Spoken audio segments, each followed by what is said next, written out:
Hi everyone. A few years back there was a caution in our chemistry books warning us never to attempt a reaction between potassium with water because the reaction is explosive. I always ignored this warning, and for about 10 years now I have always reacted potassium with water because my students and I deserved to see this explosion. The only precaution that I used to take was using a small piece of potassium, but every time we did this, my student would always request, or rather demand, that I use a bigger piece of potassium. I have always ignored their requests until now, because over the years I've come to realize that quite a good number of the students' requests are not illogical, as we tend to perceive them as teachers, parents, or guardians. And now, gentle ladies and gentlemen, for the very first time in a Kenyan high school laboratory or any other laboratory in this country, 3 grams of potassium in water. Kama mbaya, mbaya. Wacha kalipuke. Before doing this experiment, we had to take 6 precautions because, to be honest, this is a very dangerous experiment. Number 1 is that we had to do the experiment outside the laboratory.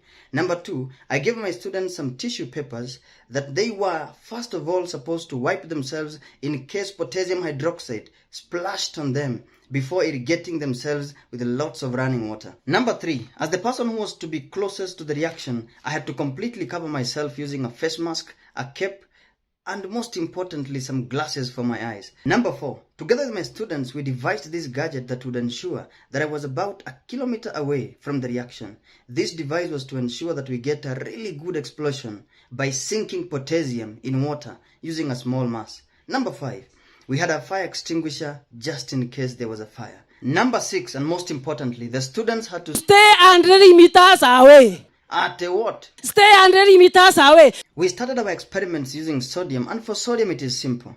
It melts into a silvery ball, darts on the water surface, producing a fizzing sound. And like expected, my students requested that I put even a bigger piece of sodium in water. And this time round, I obliged.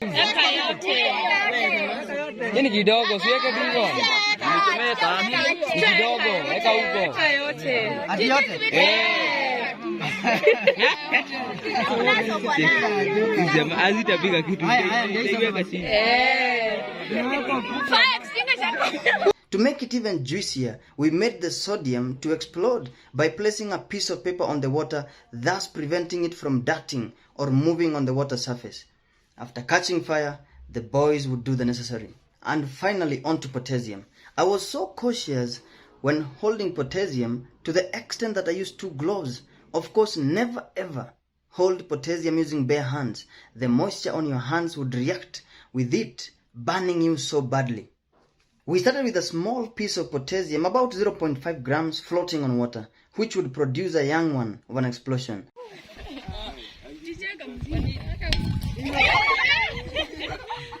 But our aim this time around was to get the mother of all the explosions, and therefore we had to sink the potassium in the water. We used a small mass to weigh it down, and using our CBC device that was about 4 meters long, we sank potassium in water, and this is what followed.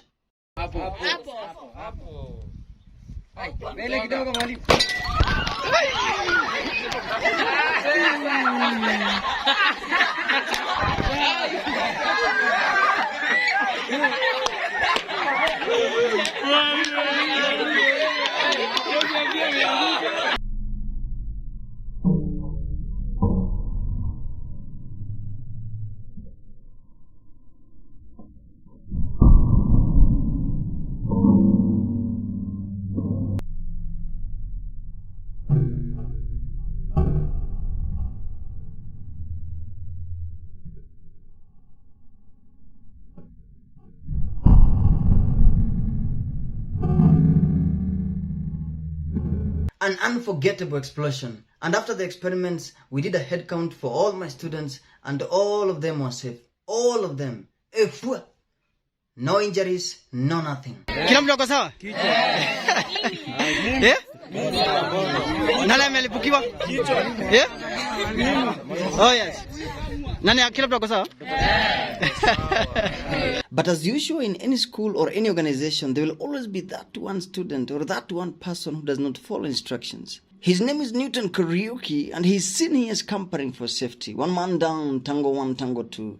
1 man down, tango 1, tango 2. Kariuki down, tango 1, tango 2. In conclusion, I must admit that the explosion also shook me. I had expected the glass beaker to shatter and the mother of all the explosions. But what we got was the great-great-grandmother of all explosions. We must have been too ambitious to start by sinking 3 grams of potassium. And therefore, my advice to anyone who would want to replicate this experiment, use about 1 gram of potassium. That is enough. And lastly, to our curriculum developers and the book publishers, the question that was there a few years back, which I'm glad that is no longer there in the newest editions, should be brought back. But this time around, it should be brought back in form of an advice. Advise the teachers to use a small piece of potassium, about 0.5 to 1 gram of potassium. And secondly, and most importantly, to never ever hold potassium using their bare hands. The fire extinguisher that we were using malfunctioned, releasing all the CO2 in there. Luckily, we were now able to see and get hold of the dry ice, the name given to solid CO2. It was scorching when held on bare hands. An